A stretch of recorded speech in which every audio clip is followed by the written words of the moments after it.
I'm here making another episode, the 12th episode of Car Stories with Ray and his collection of BMWs. Yeah, do you want to tell us a little bit about your wee collection here, Ray? My obsession. Your obsession, yeah. Addiction. I first got into BMWs probably 2010, 2011. I was looking to get back into V8s, and then all the Holdens and Falcons were the same. Everyone that showed me the same car, Yeah. same V8s. And a mate who ran a Euro garage in Christchurch told me to try out a BMW V8 because they're chain driven. So if you look hard enough and bide your time, the right car will come up for the right price. Flew down to Dunedin, drove the guy to the bank, and that was my test drive. Paid it off and drove it back to Christchurch from Dunedin, and couldn't get the smile off my face. Yeah. Which car was that? That was the M4. No, that's the first one I had, but it's gone. But that's what made me want to buy. That's what made me want to buy the M5, because I didn't know they existed until I discovered the 540. It was a similar deal. I've had it for 10.5 years now. Similar thing. If you are patient, wait long enough, you'll get the right car for the right price. Just so happens that one was the first one ever imported into New Zealand. We've got an M5 page on Facebook, and we've got a register of all of the cars in the country. There's about 30 odd New Zealand new and a dozen or so imports. A couple for sale on Trade Me at the moment. And I was lucky enough to score that for 20 grand. The reason why they're such a classic, apart from the fact that they're the first V8 M5 and a 6-speed manual,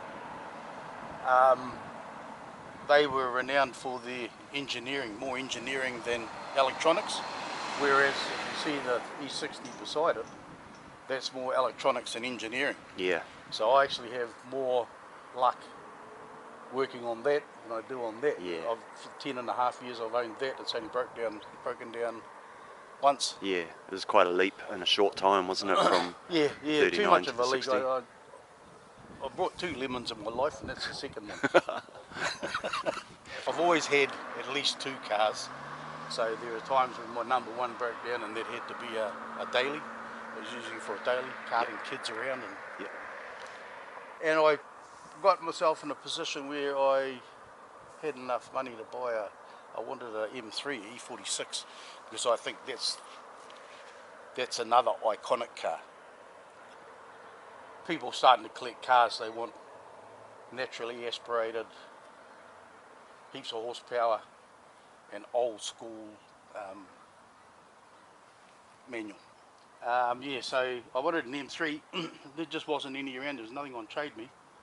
Now this came up in Christchurch, so I got my son to test drive it. He lives down there, and he fell in love with it.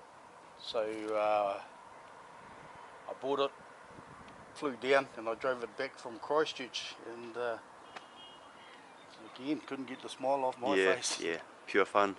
Yeah, pure fun. Yeah.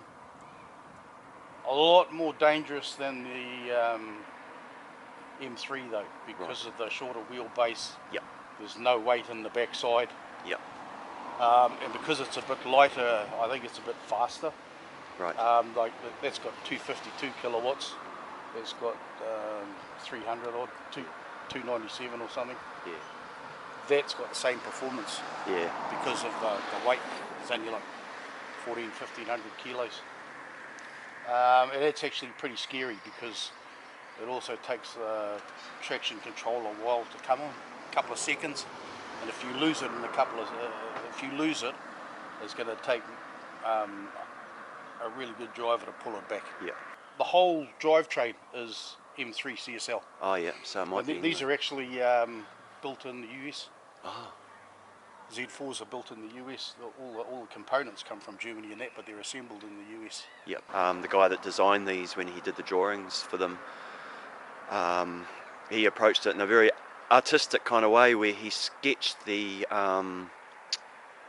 sort of internal form of the car before he even thought about the outline of the car. So it was all, that's where that Z shape came from, in the sides. Yeah, the Z is on that side. Yeah. If you think about it, if it was a left-hand drive, Yeah. you would see the Z on that side. Yeah. So it's reversed, obviously, but yeah, beautiful design. And the guy, obviously, that was during the Chris Bangle era, with the E60s and all that. But Chris Bangle didn't design it, but he gave it his. You can see it's got the lines, you know, and the bonnet the same with the E60s and the other cars from that generation. But yeah, just it would have been an instant classic, I'd imagine. Amongst this lot, that was the second that you've added to the. Yeah, I can't remember. That was the second one I got. Yeah. I've had that actually for 2 years this month. And then I saw this. I've got a BT50 truck that I use for a daily, and I got sick of driving a diesel. So I thought, if I get a daily, I may as well get a fun daily. Yeah, fun daily. And then I saw this, and it was so nice that I thought, oh, do I have to park that up again? So I parked it up, and I found out in the last 6 to 10 months that the more you park them up, the more unreliable they are. Yeah. So the more you use them, so I use that. Even if I don't drive it every day, I'll start it every day. Yeah. And it's a 2.3 5-speed, and it's just as much fun to drive as either of those. Yeah. Extremely good road handling.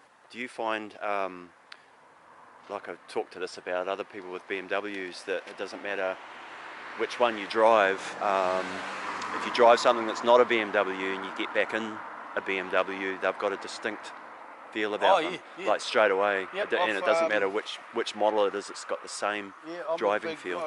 I'm a big E46, E39 fan. I should have bought a E39 6-cylinder as a runabout, but they were more expensive than the E60s. The E46, I think, was one of the best shapes BMW ever brought out. And the E39 shape is timeless. My son's had E46 330 with a 5-speed manual, factory English import.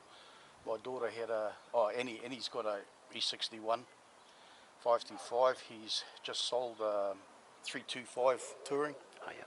I had a daughter, she had a 328 E46 coupe. Yeah.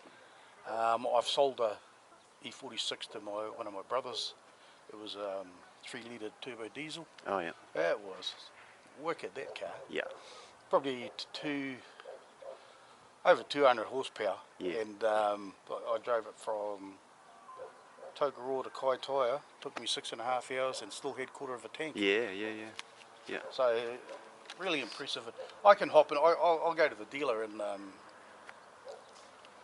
sometimes we've got to pick parts up from Mount Maunganui or something. So I'll go and have a look what they've got there.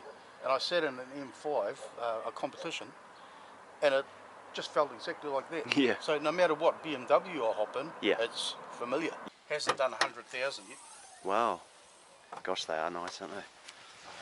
Yeah, well, he's obviously done Yeah. something to this, because that's not original. No, this wouldn't be either. These carbon fibre struts. Yeah. And it corners like a demon. I think they've done something with the suspension, because it rides hard.